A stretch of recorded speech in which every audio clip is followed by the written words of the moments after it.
Karina is working out of Munich. She's an agile project manager, and she wanted to know, should she put her references on her CV? Do people ask for them?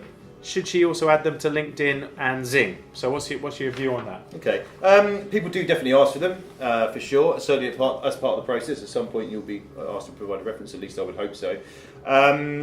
With regards to putting it on your CV, I mean, it's entirely up to you. If you're comfortable doing that, and if your referees are comfortable with you doing that, if it's contact details, then yeah, if you feel good to do that, that's fine. I would say definitely get them onto LinkedIn and Zing.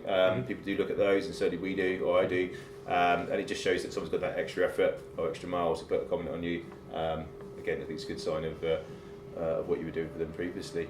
So yeah, CV wise, up to you. If you think it's relevant, certainly they will be taken at some point. You could even, Karina, put the name of your reference and a link to their recommendation on LinkedIn on your CV. So most people are reading CVs on their phone or on their desktop.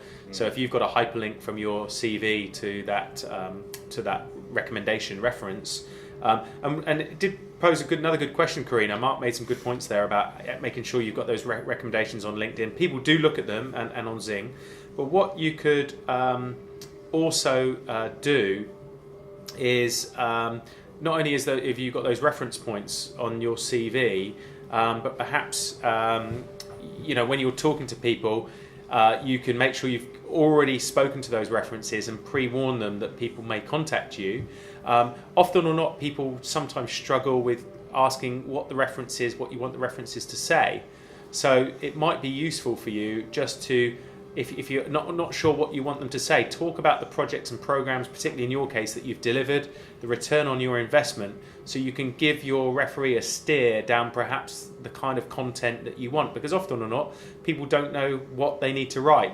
So you might want to help them by steering them perhaps down the areas that perhaps are important to you, that you might think that's really highlighting your strengths and your experience. So it's always good to give them a bit of guidance as well. Yeah, absolutely.